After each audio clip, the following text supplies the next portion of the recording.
ఈ ఉదయకాలంలో భక్తుడైన లేకుంటే ప్రవక్త అయిన యోనా జీవితాన్ని గురించి కొన్ని విషయాలు మనం ధ్యానం చేసుకుందాం. యోనా గ్రంథంలో 4 అధ్యాయాలు ఉన్నాయి. కానీ ఒకటో అధ్యాయాన్ని గురించి మాత్రం ఉన్న విషయాల గురించే మనం ధ్యానిస్తాం. ప్రవక్త అయిన యోనా అతనికి దేవుడు ఇచ్చిన బాధ్యత ఏమిటంటే, నీవు నినివే పట్టణానికి వెళ్ళి దాని యొక్క దుర్గతిని గురించి ప్రకటించు. వారి యొక్క దోషం ఘోరంగా ఉంటున్నది. వారు అపవిత్రమైన జనులుగా మారిపోయారు. దేవుని తీర్పు వారికి రాబోతున్నది కాబట్టి వారిని హెచ్చరించుము అనే ఆజ్ఞ దేవుడు యోనాకి ఇచ్చాడు. యోనా ప్రవక్త రెండవ యరొబాము ఇశ్రాయేల్ దేశాన్ని పరిపాలిస్తున్న దినంలో ఆ సందర్భంలో అతడు గలిలియా ప్రాంతంలో గత్తెపేరు అనే గ్రామంలో అతడు ఉండి ఆ ప్రవచన వాక్కులు తెలియజేసిన వ్యక్తిగా మనం చూస్తాం. అతనికి ఇచ్చిన ఆజ్ఞ నినివే పట్టణానికి వెళ్ళి దాని దుర్గతిని గురించి ప్రకటించమని దేవుడు అతనికి ఆజ్ఞాపించాడు. ఆ నినివే పట్టణం ఆ యొక్క యోనా నివసించే ప్రాంతానికి దాదాపు 800 కిలోమీటర్ల దూరంలో ఉంటుంది. అది అష్షూరు రాజ్యానికి ముఖ్య పట్టణముగా కేంద్రంగా ఉన్నది. ఆ అష్షూరీయులు ఇశ్రాయేలీయులకు బద్ధ శత్రువులు. ఆ అష్షూరీయులు ఆయా సందర్భాలలో ఇశ్రాయేలుల ఉత్తర దేశానిపై దండెత్తి అనేక విధాలుగా వారిని హింసించి బాధ పెట్టిన వారు కాబట్టి యోనా వారికి వెళ్ళి సువార్త ప్రకటించడానికి అయిష్టత చూపుతున్నాడు. దేవుని ఆజ్ఞ నీవు వెళ్ళాలి, కానీ యోనా మాత్రం ఏమనుకుంటున్నాడంటే, ఇదిగో ఒకవేళ దేవుని ఆజ్ఞ ప్రకారము, దేవుని చిత్ర ప్రకారము నేను నినివే పట్టణానికి వెళ్ళి వారి యొక్క దుర్గతిని వారికి ప్రకటించినప్పుడు వారు పశ్చాత్తాపపడి మారు మనసు పొందితే దేవుడు కృపగలవాడు, కనికరం గలవాడు గనుక వారిని క్షమిస్తాడు. వారికి పైకి రాబోయే ఉగ్రత నుంచి వారు తప్పించుకుంటారు అనే ఆలోచనలు అతనిలో ఉన్నది. కాబట్టి అతడు నినివే పట్టణానికి వెళ్ళడానికి అయిష్టత వ్యక్తపరుస్తున్నట్టుగా మనం చూస్తున్నాం. పాత నిబంధన గ్రంథంలో ప్రవక్తల జీవితాలలో లేకుంటే ప్రవక్తలకు ఉపదేశించిన విషయాలు మనం గమనించినట్టయితే, ఇశ్రాయేలు దేశం యూదా రెండు విభాగింపబడినప్పుడు యూదా దేశంలో కొందరు ప్రవక్తలు ప్రవచించారు యూదా దేశం గురించి. ఇశ్రాయేలు దేశాన్ని గురించి ఇశ్రాయేలు ప్రవక్తలు ప్రవచించారు. కొంతమంది ప్రవక్తలు అన్య దేశాలను గురించి కూడా ప్రవచించారు. ఏ విధంగా వారికి తీర్పు రాబోతున్నది, దేవుడు ఏ విధంగా వారిపైన కార్యాలు చేస్తారన్న విషయాలు కూడా ప్రవచించారు. కానీ ఇక్కడ యోనాను మాత్రం తప్పనిసరిగా నీవు ఆ దేశానికి, అన్య దేశానికి వెళ్ళి ప్రకటించమని చెప్పు. ఒకడు మాత్రమే, యోనాకు మాత్రమే ఈ యొక్క ఆజ్ఞ. అన్య దేశానికి, ప్రాముఖ్యంగా ఇశ్రాయేలీయులకు విరోధంగా ఉన్న దేశానికి వెళ్ళి నీవు వారికి ప్రకటించమన్నప్పుడు యోనా అయిష్టతను కనపరిచినట్టుగా మనం చూస్తున్నాం. అయితే అతడు నినివే పట్టణానికి వెళ్ళే బదులుగా తర్షీషు పట్టణానికి వెళ్ళడానికి, సముద్రంలో ప్రయాణం చేయడానికి, ఎప్పటికి వెళ్ళి దాని టికెట్ తీసుకొని లేకుంటే కేవ్ ఇచ్చి తర్షీషు వెళ్ళడానికి ఓడ ఎక్కి ప్రయాణం అయిపోతున్నాడు. తర్షీషు ప్రస్తుతం మనం గమనిస్తే అది స్పెయిన్ దేశాన్ని తర్షీషు ఆ దినాల్లో అనేవారు. ఆ స్పెయిన్ దేశం చాలా దూరమైన ప్రాంతం. నినివే అతడు ఉన్న ప్రాంతం నుంచి నినివే ఎంత దూరంలో అంతకంటే ఎక్కువ దూరం తర్షీషు. నినివే పట్టణానికి వెళ్ళకుండా దేవుని చిత్తానికి వ్యతిరేకంగా, దేవుని ఇష్టానికి విరుద్ధంగా ప్రవక్త అతడు వ్యవహరిస్తున్నట్టుగా మనం చూస్తున్నాం. ప్రవక్త యొక్క పని దేవుని మాటలు వినిపించాలి, దేవునికి ప్రజలకు మధ్యలో ఉండాలి, ప్రజల విషయాలు దేవుని దగ్గరకు తీసుకొని పోవాలి, దేవుని మాటలు ప్రజలకు తెలియచెప్పాలి. అది ఎటువంటి పరిస్థితి అయినప్పటికీ. కానీ యోనా మాత్రం దానికి అయిష్టత చూపిస్తూ దేవుని చిత్తంలో నుంచి దూరంగా పారిపోతున్నట్టుగా మనం చూస్తున్నాం. ఈ సందర్భంలో దేవుని చిత్తానికి లోబడక తన స్వచిత్తానికి, తన ఇష్టానికి లోబడి, లేకుంటే తన ఇష్టానుసారంగా ప్రవర్తిస్తున్నప్పుడు ఎటువంటి ఉపద్రవం కలుగుతుందో యోనా జీవితాన్ని మనం గమనిస్తున్నాం. ఎప్పుడైతే ప్రయాణమై వెళ్తున్నాడో అప్పుడు దేవుడే గొప్ప తుఫాను సముద్రం పైకి తీసుకొని వస్తాడు.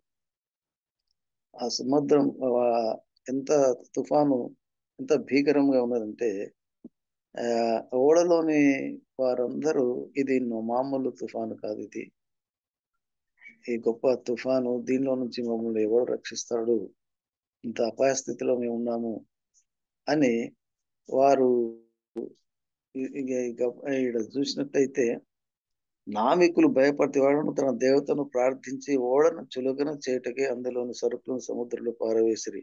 అప్పుడు యోనా ఓడ దిగువ భావనకు పోయి పండుకొని గాఢ నిద్రపోయిండెను. ఓడలో ఉన్న వారందరూ భయాందోళనకు గురవుతున్నారు, అల్లకల్లోలం అయిపోతుంది. ఈ పరిస్థితి నుంచి మమ్మల్ని ఎవరు రక్షిస్తారు అని వారు తమ తమ దేవుళ్లకు, అంటే తమ విశ్వాసాన్ని బట్టి వారు ప్రార్థన చేస్తున్నారు తమ దేవుళ్లకు. కానీ యోనా మాత్రం ఓడ అడుగు భాగంలో నిద్రపోతున్నాడు. పరిస్థితులు ప్రతికూలంగా ఉన్నాయి, అతనికి వ్యతిరేకంగా ఉన్నది, అతని ఓడలో ఉన్న వారందరికీ ప్రతికూలంగా ఉన్నది, ప్రమాదమైన స్థితిలో ఉన్నారు. ఆ ప్రమాదం నుంచి తప్పించుకోవడానికి మేమేమి చేయలేక వేరే మార్గం లేదు. దేవుడే ఆ పరిస్థితి నుంచి వారిని తప్పించాలి. వారి ప్రయత్నములు ఎంత చేసినప్పటికీ ఓడను దరికి తీసుకురాలేని పరిస్థితిలో ఉన్నప్పుడు వారు ప్రార్థిస్తున్నప్పుడు యోనా మాత్రం ఇక్కడ ఓడ అడుగు భాగంలో వెళ్ళి అతడు గాఢ నిద్రలో ఉన్నట్టుగా మనం చూస్తున్నాం. ఎంత విచారకరమైన పరిస్థితి ఒక ప్రవక్త జీవితంలో మనం చూస్తున్నాం. ఆ యొక్క ఉపద్రవం నుంచి తప్పించడానికి దేవుని ప్రార్థించే బదులు, దేవునికి మొర్ర పెట్టుకోవడానికి బదులు అతడు ఓడ అడుగు భాగంలో గాఢ నిద్రలో ఉంటుంది. వారు వచ్చి ఓడ నాయకుడు అంటాడు, పోయి నిద్రపోతా, నీకేం వచ్చినది. ఒక అన్యుడై ఓడ నాయకుడు యోనా దగ్గరికి వచ్చి, సముద్రం అల్లకల్లోలం అయిపోతుంది, మనం చనిపోయే పరిస్థితిలో ఉన్నాం, మనం రక్షించేవాడు ఎవరు లేరు, మేము మా దేవుళ్ళకు ప్రార్థన చేస్తున్నాం, కానీ నీకేమొచ్చింది, నువ్వు ఇట్లా నిద్రపోతున్నావు అని ఒక అన్యుడు, ఓడ నాయకుడు వచ్చి యోనాతో అంటాడు. యోనా ఎవరు? ప్రవక్త, దేవుని చేత ఎన్నుకొనబడినవాడు. కానీ తన బాధ్యతను విస్మరించి దేవుని సన్నిధి నుంచి అతడు దూరం అయిపోయినప్పుడు ఉన్న పరిస్థితి ఎంత దారుణంగా ఉన్నది. ఒక అన్యుడు వచ్చి సజీవుడైన దేవుని ప్రవక్తను మాట్లాడే మాట ఏంటంటే, పోయి నిద్రపోతా, నీవేం చేస్తున్నావు ఇక్కడ, పరిస్థితులు ప్రతికూలంగా ఉన్నాయి, మేము నశించిపోతున్నాం, నీవు కూడా నశించిపోతుంది, కానీ నీకు బుద్ధి లేదా, నీకు చింత లేదా అని ఒక అన్యుడు అతనితో మాట్లాడుతున్న విషయాన్ని మనం గమనిస్తున్నాం. ప్రస్తుత పరిస్థితిలో కూడా పరిస్థితులు ప్రమాదకరంగా ఉన్నప్పటికీ క్రైస్తవ విశ్వాసులు కానీ, క్రైస్తవ సంఘాలలో నాయకులు కానీ ఉపదేశకులు కానీ దేవుని చిత్తానుసారంగా మేము నడుస్తున్నాము అనేవారు కూడా ఇటువంటి నిద్రావస్థ స్థితిలో ఉండి వారిని బట్టి ఆ యొక్క ప్రజలు కూడా ప్రాణాపాయ స్థితిలోనికి వెళ్ళే దుస్థితి ఈ దినాలలో మనం గమనిస్తున్నాం. ఈ దినాలలో విశ్వాసహీనత లేక దేవుని చిత్తానికి లోబడకుండా స్వచిత్తానికి లోబడి వెళ్ళడం ద్వారా కలిగే ఒక గొప్ప ప్రమాదం గురించి యోనా జీవితాన్ని బట్టి మనము జ్ఞాపకం చేసుకోవలసిన వారం ఏంటున్నాం. నీ దేవుని ప్రార్థించుము, మనము చావకుండా దేవుడు మన యందు కనికరించునేమో అని. అంతలో ఏవని బట్టి ఈ కీడు మనకు వచ్చినదో చీట్లు వేయదామని యోనా వేయగా చీట్లు యోనా మీదకి వచ్చాను. కాబట్టి అతడు ఇప్పుడు వారు ఎప్పుడైతే చీట్లు వేశారో ఈ ఒక ఉపద్రవానికి కారణం ఎవరు అని వారు అనుకున్నప్పుడు ఆ చీట్లు వేద్దాం అన్నప్పుడు అది యోనా మీదకి వచ్చింది. అప్పుడు యోనా ఏమంటాడంటే నీవెక్కడి నుండి వచ్చితివో, నీ దేశం ఏదో, నీ జనం ఏదో సంగతి అంతే మాకు తెలియజేయమనగా అప్పుడు అతడు వారితో ఇట్లా అంటున్నాడు, నేను హెబ్రీయుడును, సముద్రమునకు భూమికి సృష్టికర్త అయిన ఆకాశం అందున్న దేవుడైన యెహోవా యందు నేను భయభక్తులు గలవాడిని ఉన్నాను. ఇప్పుడు వాళ్ళు చీట్లు వేస్తే యోనా మీదకి వచ్చినప్పుడు నీవు ఎవరు అని అతన్ని అడిగినప్పుడు నేను అతను ఏమంటాడంటే నేను ఎప్పుడు ఆకాశమందు భూమికిని సముద్రమునకు సృష్టికర్త అయిన అయి ఆకాశం ముందున్న దేవుని యెహోవా యందు నేను భయభక్తులు గలవాడనైనాను.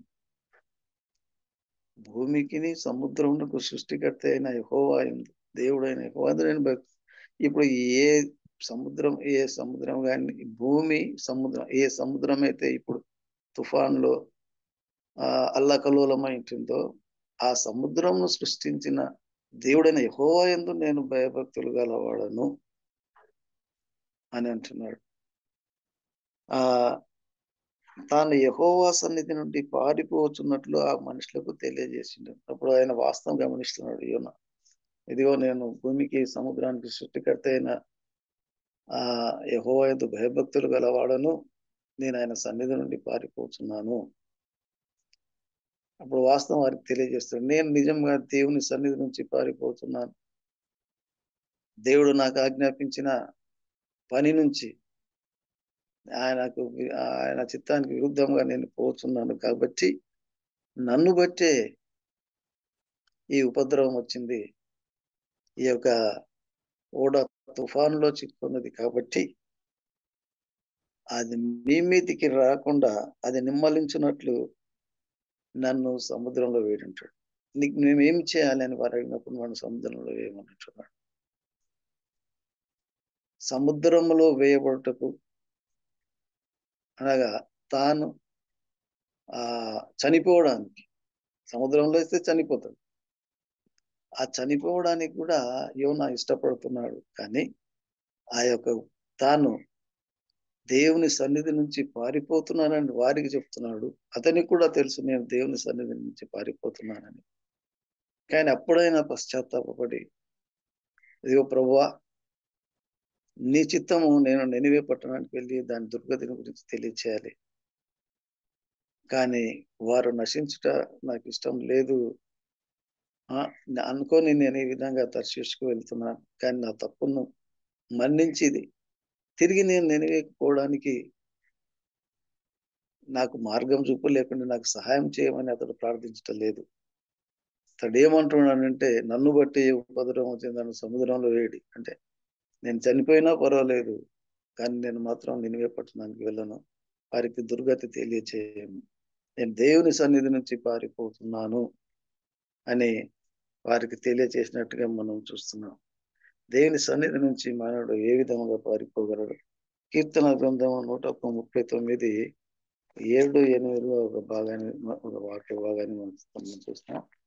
కీర్తనలో 139 7-8. నీ ఆత్మ యుద్ధ నుండి నేను ఎక్కడికి పోవదును, నీ సన్నిధి నుండి నేను ఎక్కడికి పారిపోవదును. నేను ఆకాశంలోకి ఎక్కినను నీవు అక్కడను ఉన్నావు, నేను పాతాళమందు పండుకొనెను అక్కడను నీవు ఉన్నావు. నేను వేకో రెక్కలు కట్టుకొని సముద్ర దిగంతంలో నివసించినను అక్కడ నీ చేయి నన్ను నడిపించును, నీ కుడి చేయి నన్ను పట్టుకొనును. యోనా దేవుని సన్నిధి నుంచి పారిపోతున్నాడు, కానీ దేవుని సన్నిధి నుంచి పారిపోవటం ఎవరికి సాధ్యం? ఇది అసాధ్యం. దేవుడు అనుకుంటే ఎటువంటి పరిస్థితులు అయినప్పటికీ ఆ తారుమారు చేసే ఆ, శక్తి దేవునికి ఉన్నది. కానీ యోనా మాత్రం పశ్చాత్తాపడడం లేదని కూడా ఈ సందర్భంలో మనం జ్ఞాపకం చేసుకుందాం. నన్ను బట్టి ఏ గొప్ప తుఫాను నీ మీదకి వచ్చిందని నాకు తెలిసి నన్ను ఎత్తి సముద్రంలో పడవేటి, అప్పుడు సముద్రం మీద రాకుండా నిమ్మలించిన వారితో చెప్పినను. వారేమంటున్నారంటే, ఆయన యోన ఏమంటున్నారంటే, నన్ను బట్టి ఈ ఉపద్రవం వచ్చింది, మీరు నశించకుండానట్లు నన్ను ఒక్కనే తీసి సముద్రంలో వేయండి, అప్పుడు సముద్రం నిమ్మలించును అని అతడు చెప్పినప్పటికీ వారి యొక్క హృదయం, వారి యొక్క మనసు ఇక్కడ వారు ఓడను దరికి తెచ్చుటకు తెడ్లను బహుబలముగా వేసిరి గాని గాలి ఎదురై తుఫాను పరి సముద్రం పొంగి ఉండటం వలన వారి ప్రయత్నం వ్యర్థమైంది.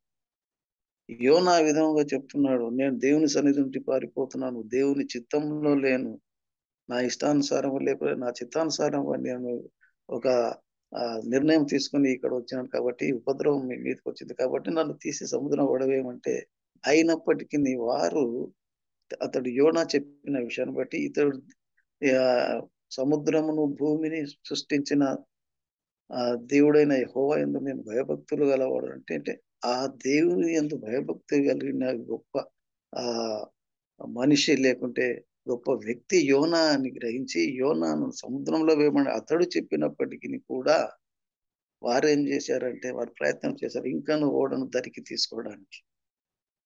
అంటే యోనా మీద దేవుని యందు భయభక్తులు గలవాడు కాబట్టి, నిజమైన దేవుని కుమారుడు కాబట్టి అతన్ని ఓడ సముద్రంలో వేయడానికి అతని వారికి ఇష్టం రాలే. వారప్పుడు ఏం చేస్తారంటే వారు ప్రయత్నం చేసి ఇంకను దరికి తెచ్చుటకు బహుగా ప్రయత్నం చేసిరి, కానీ వారి వ్యర్థమాయను వారి ప్రయత్నం. కాబట్టి వారు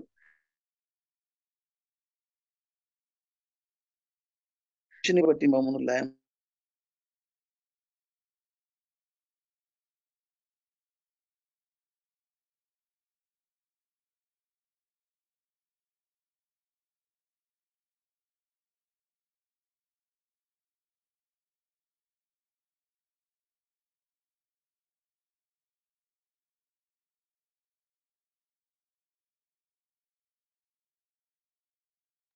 అన్మ్యూట్ చేసుకున్నాను. మైక్లో కైండ్లీ అన్మ్యూట్.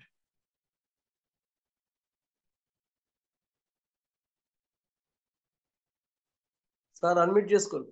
ఓకే, ఇప్పుడు ఓకేనా? క్లియర్ వచ్చిందా? అయితే నీ చిత్త ప్రకారమే దీన్ని చేస్తే మనిషిని గొప్పడు మమ్మల్ని లయము చేయకుందుగాక, నిర్దోషిని చంపితిరన్న నేరం మా మీద మోపకుందువుగాక యెహోవాని యెహోవాకు మనవి చేసుకొని. ఇది వారు అన్యులైనప్పటికీ వారి యొక్క ఆ దయార్ద్ర హృదయం మనం గమనిస్తున్నాం. ఇక్కడ యోనాను సముద్రంలో వేయడానికి వారు ఇష్టపడలేదు. వారు బాగా ప్రయత్నం చేసినారు. ఈ యొక్క సజీవుడైన దేవుని ప్రవక్తను లేకుంటే సజీవుడైన దేవుని ఆరాధించే వ్యక్తిని సముద్రంలో ఎట్లు వేయాలి అని వారు వేయకుండా ఓడను ఇంకను దరికి తీసుకున్నట్టు ఇంకను కూడా ఆ తుఫాను బలం చేత సముద్రం ఉప్పొంగటం వల్ల వారి ప్రయత్నం వ్యర్థమైంది. అప్పుడు వారు ఇంకా దెర్ ఇస్ నో ఆల్టర్నేటివ్, ఇప్పుడు మనకి దాన్ని ఏం చేసేది లేదు కాబట్టి మనం యోనా చెప్పిన విధముగా అతన్ని సముద్రంలో పడవేతమని అతన్ని పడవేసిరే అని మనం చూస్తున్నాం. అని ఏమంటున్నంటే, ఒక నిర్దోషిని చంపిదు అన్న నేరం మా మీద మోపకుందువు గాక అని చెప్పిన తర్వాత ఆ మనుషులు యెహోవాకు మిగిలిపోయి అతన్ని పడవేయగానే సముద్రము పొంగకుండా ఆగెను. అది చూడగా మనుషులు యెహోవాకు మిగుల భయపడి ఆయనకు బలి అర్పించి మొక్కు బలి చేసిరి. ఎప్పుడైతే యోనాను సముద్రంలో వేశారో అది సముద్రం ఉప్పొంగకుండా ఆగిపోయినట్టుగా మనం చూస్తున్నాం. ఆ సముద్రం పొంగకుండా ఆగెను. భయపడి వారు మిగుల భయపడి ఆయనకు బలి అర్పించి మొక్కుబలి చేసిరి. ఎప్పుడైతే యోనా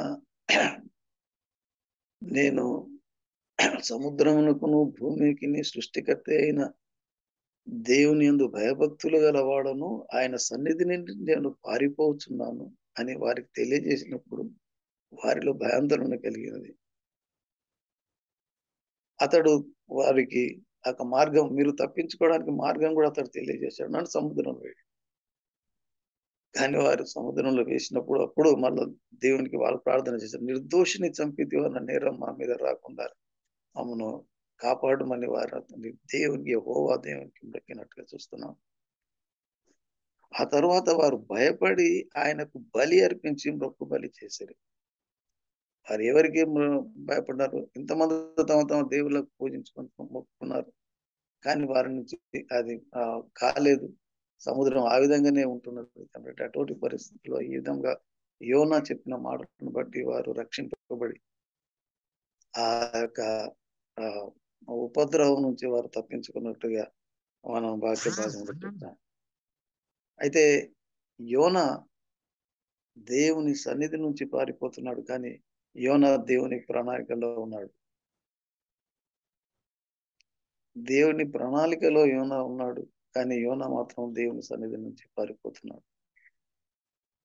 అయితే తన ప్రణాళికలో ఉన్నాడు కాబట్టి ఆయన గొప్ప మత్స్యాన్ని ఆ ఒకటి మింగవలనని నియమించుండగా ఆ మత్స్యం అతని మింగి యోన 3 దినములు అతని ఆ చేప కడుపులో ఉన్నట్టుగా ఈ యొక్క 1వ అధ్యాయంలో మనం గమనిస్తున్నాం మొత్తంలో. అయితే ఎప్పుడైతే ప్రవక్త గాని, నాయకులు గాని, ఉపదేశకులు గాని దేవుని చిత్తానికి విరుద్ధంగా ప్రవర్తించినప్పుడు, దేవుని ఇష్టానికి గాక తమ ఇష్టాన్నే దేవుని ఇష్టం అని అనుకున్నప్పుడు, ఇదిగో నినివే ఇశ్రాయేలు ప్రజలను ఎంతనో ఇబ్బంది పెట్టినారు, కష్టపెట్టినారు.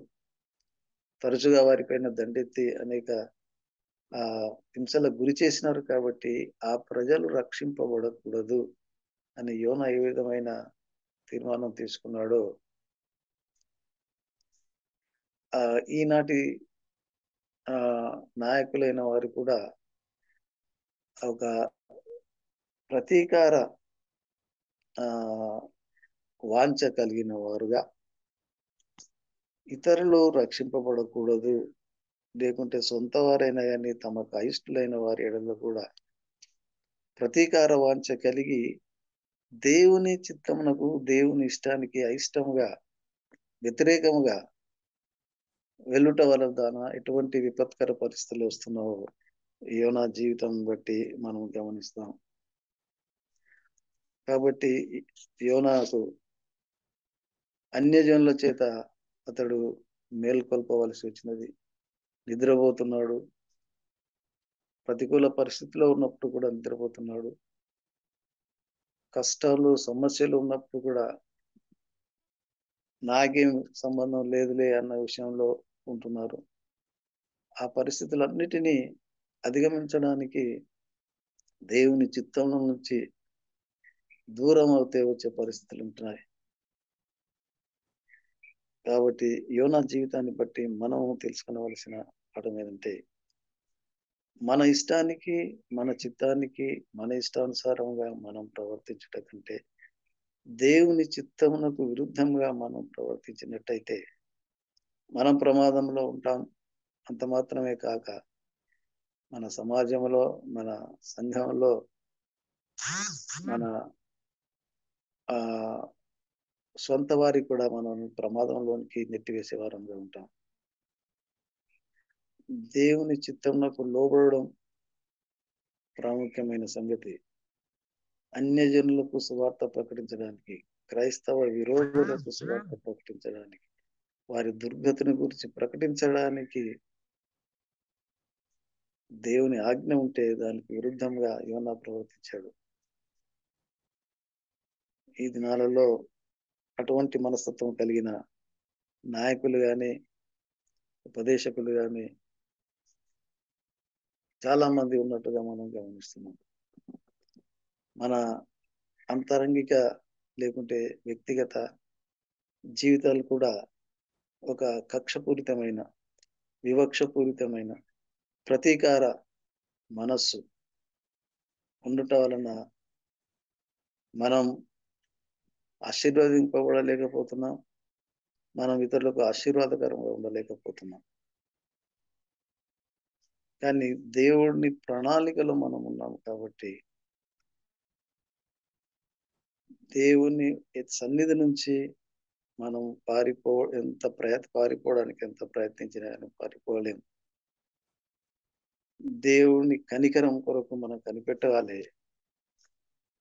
కానీ ఎన్నిసార్లు దేవుడు మనకు తరుణం ఇచ్చినప్పటికీ ఆ విధంగానే మన ఇష్టానుసారంగా నడచాలి అని దేవుని చిత్తానికి వ్యతిరేకంగా నడిస్తే గొప్ప ఉపద్రవంలోనికి, కష్టంలోనికి, నష్టంలోనికి మనం వెళ్ళే పరిస్థితి ఉంటుంది.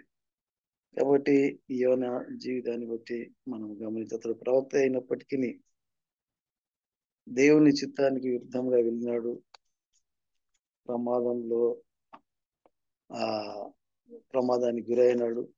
అతను బట్టి ఇతరులు కూడా ప్రమాదానికి గురైంది. కాబట్టి దేవుని ప్రవక్త అయినా కానీ, దేవుని సేవకుడు అయినప్పటికీ దేవుని చిత్తానికి విరుద్ధంగా ప్రవర్తించినప్పుడు, చిత్తానికి వ్యతిరేకంగా పోయినప్పుడు అతడు ప్రమాదంలో పడతాడు. అతని అతని గ్రామస్తులు కానీ, లేకుంటే అతను సంఘస్థులు కానీ, విశ్వాసులు కానీ వారిని కూడా ప్రమాదంలోనికి తీసుకొని పోయే పరిస్థితులు. కాబట్టి అటువంటి విధముగా లేకుండా దేవుని చిత్తానికి సంపూర్ణమైన విధేయత కలిగిన వారంగా, అది మనకు అయిష్టంగా అనిపిస్తున్నప్పటికీ దేవుని చిత్తం మన ఎడల ఏ విధంగా మనం ఎలాగూ చేయవలను అనేది మనకు ప్రతికూలంగా కనిపించినప్పటికీ దేవుని చిత్తానికి